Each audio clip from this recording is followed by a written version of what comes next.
Hello, this is Darren DePaul, the voice of Emperor Valkorion, and you're watching another video by Vulkk.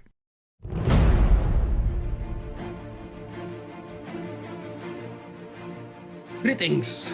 I have more news and more changes for you guys. This time, patch 5.2 for Star Wars The Old Republic is bringing more gear. Tier 4 has been added officially. We have changes to the Galactic Command Tier 1, 2, 3, which is the first 300 ranks, 299 actually. And we have operation gear drops. Let me start with this because I think it's the most interesting bit of news or information. The operations in Star Wars The Old Republic are returning back to normal loot drops, which means every boss is going to have 100% drop for an unassembled gear piece, and it's going to be a fixed static one. Now let's go into details one by one, and I'll go back to operations changes later on. The changes coming to the first 299 ranks with patch 5.2, which by the way is scheduled for the beginning of April 2017. Coming with game update 5.2, Bioware is making substantial changes to how Galactic Command crates are going to work. And I'm going to save you all of this text. Of course, link to this article is going to be down below in the video description, or probably one of the first comments under the video made by me. So if you're watching on mobile, you'll be able to click. You know that you can't click on mobile devices from the description of the videos. Basically, the changes to all the first three tiers is that by the end of each one of these three tiers, you have much higher, progressively higher chances for gear specific to that tier to drop. And Bioware shared example for tier 2 and tier 3 right here. What that means is that no green crap is going to be provided anymore. And what is said here, that the green crap is not going to drop anymore. The blue is going to have a medium to low drop rate.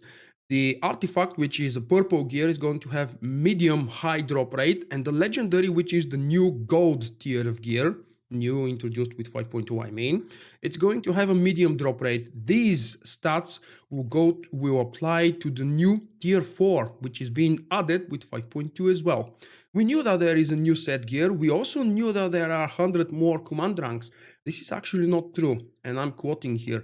However, since it's already possible to rank up at command level 300 indefinitely, Bioware decided to take players' feedback and keep the current cap. So, starting with 5.2, command crates dropped at level 300 will contain tier 4 gear. Going forward, tier 3 will stop being provided at rank 299. I think that's a good change.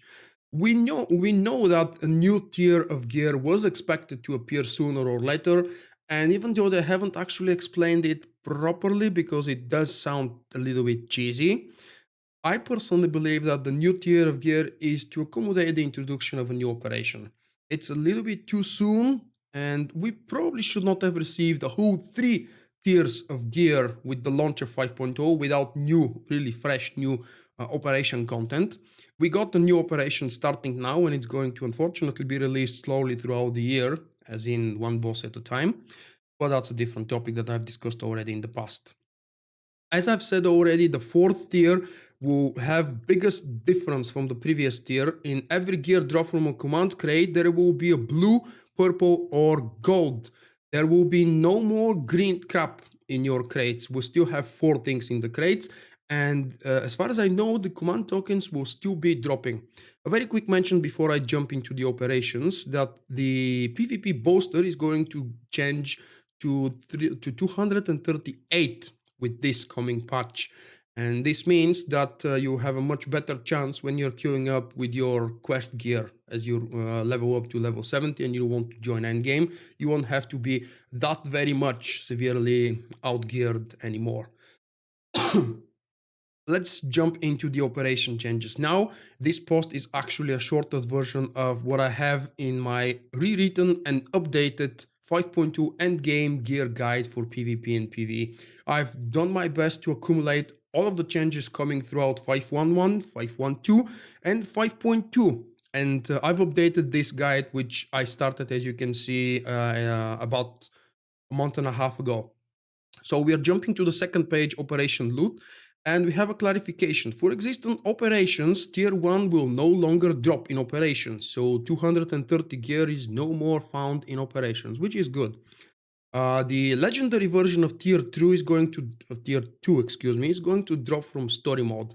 The legendary version of the tier 3 gear will drop from veteran mode operations.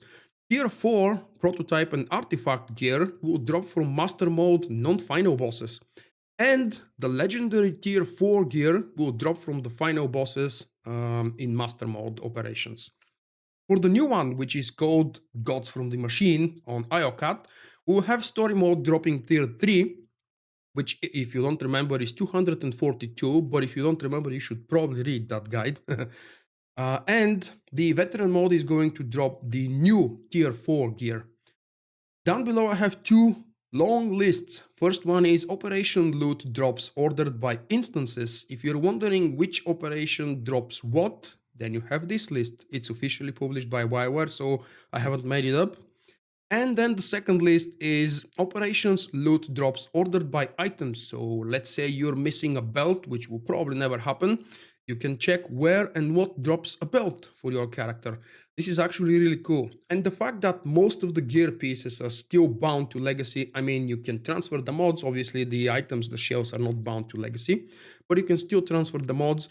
This finally allows us again to start playing old characters. Yes, you will still need the tokens or the command tokens. This screenshot is actually a little bit outdated now because it's from the last Bioware live stream, and it says that guaranteed specific slot on the last boss. That's no longer true. Once again, I go back to the first announcement from the video, and I want to tell you guys that every single boss in all of the operations will have a specific loot attached to it, and it will be 100% chance to drop, just like it was before 5.0. So basically what we have is very much the old system coming back into the game with an addition of the RNG crapness, but lowered significantly compared to what it was at 5.0. And if you don't do operations and end game content, if you don't want, or if you can't find folks to play with, you still get a chance to get your gear, though much slower and with much more grind. I think this is a much more forgiving system, and the only thing I didn't really like is Bioware's explanation as to why the fourth gear is being added. We know that we have a new operation, and that new operation needed to have some incentive for people to do it. I know some people will argue with me now that the new content is here because people want to do new content. When the new content was released with 5.0, we had 5 new uprisings. And what was everybody doing? One of the uprisings, which was the shortest and the easiest one, just so they can rank up and level up faster.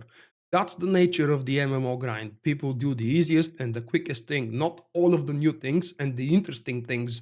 There are old things that are far more challenging and interesting than the before mentioned uprising. But let's not go into that topic again. I hope that you will find this video useful. There is a lot of text for you to read through, both the updated 5.2 endgame gear grind and this 5.2 news update post will be linked down below in the video description if you want to go through all of this again.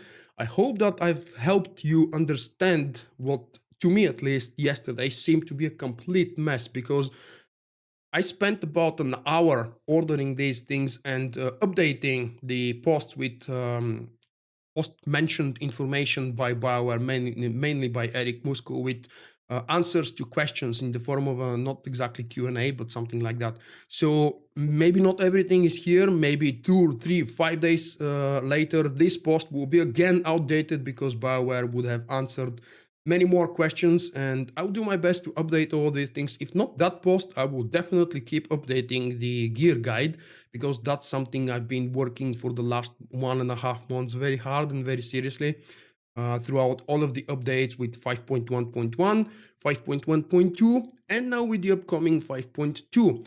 All of these changes have been accumulated and explained here for you guys to hopefully not have too much trouble understanding. That's it. If you found the video useful, please do a like, leave a like, because that does help. And if you haven't subscribed to my channel yet, why not do it now? My Star Wars content will not stop, and I hope that you will keep enjoying it. Thank you for watching. I hope you have enjoyed the video. Click the like button and help me out. Visit my website vulkk.com for daily videos and news. To help me improve and expand, consider becoming my patron with a small monthly pledge. And stay in touch by following me on Facebook and Twitter.